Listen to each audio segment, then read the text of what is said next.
What's going on, everybody? My name is Alex. Welcome to today's video where we're going to talk about a COD Reddit thread that I stumbled upon in, and I'm a little agitated, okay? I'm a little pissed off. This thing kind of grinds. It grinds my gears, that's for sure. But before we jump into the content and the thread itself, if you could please consider leaving a subscription and a like, that would mean a ton to me. It really helps push this content out through the algorithm. And if you like this content, well, you're going to want to stay subscribed. Also, if you hate this content and you want to see me drown, hit that dislike button, because that also shows YouTube that I suck. And that's what you want, right? If you hate me, that's what you want to see, don't you? Okay, let's jump into the content. So this thread on Reddit, the Cold War Zombies Reddit, Call of Duty Zombies Reddit, I should say, sorry, not Cold War. The title of it, Cold War was good, hating it isn't cool anymore. Then he says, now that the life cycle's over, can we all just admit that Cold War was fun? Yeah, some people are going to say it's bad, but we all know you secretly liked it. Well, luckily people are, have some brain cells, and they're saying that the mode is getting crappier and crappier, and zombies peaked back in the day, and all this kind of stuff, which they're pretty much right. Somebody's saying Cold War is overrated as fuck. And then we scroll all the way down here and we see the 4th highest rated comment from yours truly, me, Alex,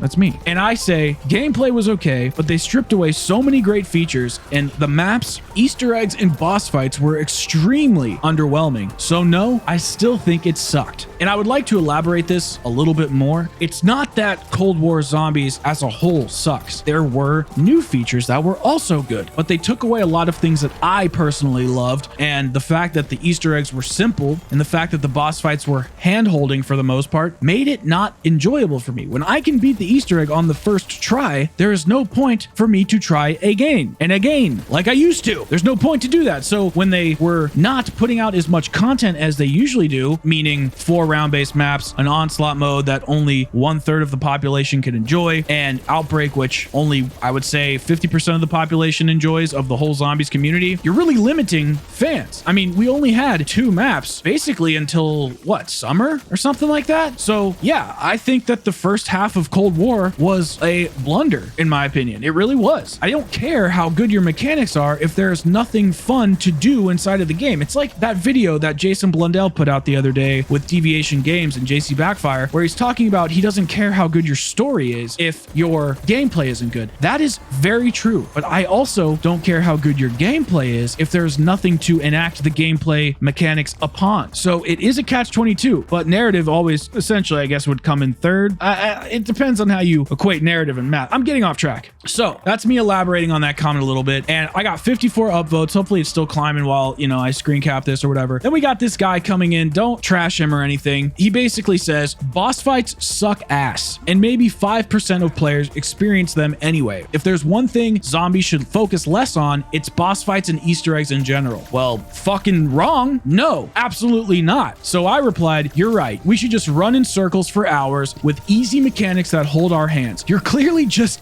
garbage at the mode and don't understand game progression in the slightest. Games are designed to keep you hooked with 30-second loops that eventually take you somewhere. Cold War takes you nowhere. The game has evolved so far from the World at War to BO2 days that it wouldn't make sense to do what you're suggesting. So then he replies, you understand that 1 to 2% of players complete any of the Easter eggs. This mode fucking exploded because of how fun it was to just run in circles, obliterating zombies for 1 to 2 hours. The mode literally still exists today because of how much fun the easy mechanics and arcade-style pick-up and play made it an incredibly bigger hit than it was ever intended to be. So first of all, you need to learn how to write, buddy, because that is the shittiest sentence I've ever read. I've done probably 5 takes of it in this recording because it's such a run-on sentence. I didn't really understand how he was emphasizing things. Not important. Learn to write, but not important. So I reply, and then we're going to talk about that 1 to 2% thing in a second, but I reply with, you know what 1 to 2% of people are playing right now? Vanguard zombies. And you know what that mode has in it? Exactly what you are asking for. And nobody fucking likes it. So from the data that we have regarding trophy collecting from like PlayStation, Xbox, PC, whatever, and an article where Treyarch kind of touted the percentages out at one point in time, we roughly have an estimate that it's 1 to 2% of players. We actually have no idea. We really don't have any idea. It could be 1%, it could be 2%, it could be 10%. We genuinely don't know, but it's probably low. I will give him that. But the thing with Easter eggs is it's not always about one person being able to do it. It's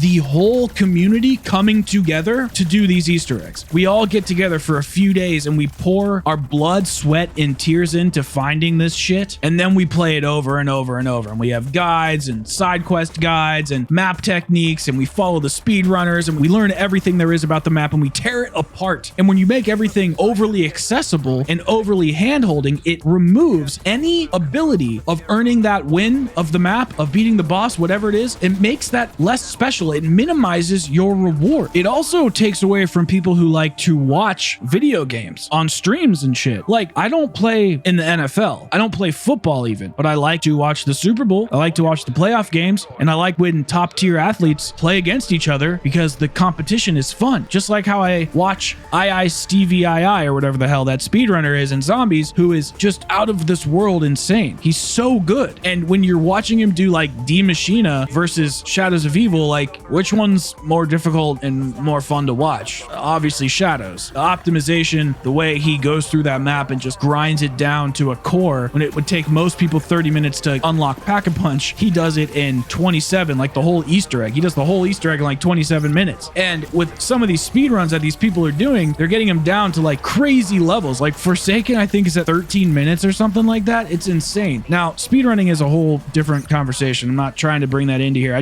When you're watching somebody play a video game and they're very good at it because the skill ceiling is so high, it makes you appreciate that more, and it makes you want to watch more. And just making Zombies this boring, mindless, running around in circles doing nothing mode is gonna hurt it in the long run. And this guy, whoever the hell he is literally getting a mode, Vanguard Zombies, with no boss fights, with no Easter eggs, with absolutely nothing in it. It is a shell of Outbreak, and nobody fucking likes it. Call of Duty Zombies has just evolved so much. You can't put the genie back into the bottle. What else are you going to do if there's no boss fight or no side quest? Yes, you can do objectives, but Easter eggs were objectives. Like, I hate to break the news to you. Going into the Blood of the Dead jail and doing that Morse code step is no different than the Purge. You're just hitting square with, you know, your cloak on, hoping a zombie doesn't hit you, which is kind of no different than Aether Shroud inside of the Purge and Vanguard. Hate to tell you. In my opinion, the people who want to take away the objectives, Easter egg objectives, not Outbreak style objectives, who want to take away that kind of hunt, that gradual buildup that makes each step more difficult because you're going up higher in rounds to get to that climactic ending. The people that want to take that away, they don't understand progression with the sense of rewards. Now, I'm going to be breaking all of this down in a video that I have planned for tomorrow, where we talk about Chopper's video of how he's going to fix zombies. I'm going to comment on everything he says, so we are going to highlight some of this stuff coming up, but I just wanted to bring this about because I'm glad he got kind of downvoted, and then obviously I was being a dick, so he got upvoted. But a lot of people think that this game was average, and its season of content was very, very abysmal. It was really empty, and I know we look at the game now and we see Onslaught and we see Outbreak, we see all the quests and all of that shit on paper. It looks like a lot, but when you were living it, it did not feel like a complete game until about July of 2021. And when I pay, you know, $5,000 for all this crap so that I can play the game, plus all the bundles they're shoving down my throat, I think that there should be a little bit more to do and a little bit more replayability than what was there. And I know a lot of people are going to disagree with that and say Cold War had great replayability, and I'm glad you liked it, but it's not the direction I want this franchise to go. I think there's a lot we learned from that game, and I want them to apply some of the things they learned into new games. But for now, I think we've got to press on and make Zombies more fantastical and epic and difficult, and actually have rewards rather than have all of this stuff that's locked behind menus and bundles. And just let me earn some stuff. There's no progression inside of Cold War at all, and that really hurt the game, especially when they took it out of the maps and into the menus. Anyways, guys, thank you so much for watching the video. I really do hope you enjoyed it. If you did, consider leaving a subscription and a like, and if you didn't, that other button works just as well. I'm sorry I went on for a lot longer than I probably should have, but this really just pisses me off when I see people that just like want to take away what's special about the Zombies mode. It's like an entire narrative single player experience jammed into 2 hours, and it's just so much fun to grind it. And when they like take away and make it all easy, it's not special anymore. So that's gonna do it for this video, guys. I hope you enjoyed it, and I will see you all in the next one. Peace out, everybody.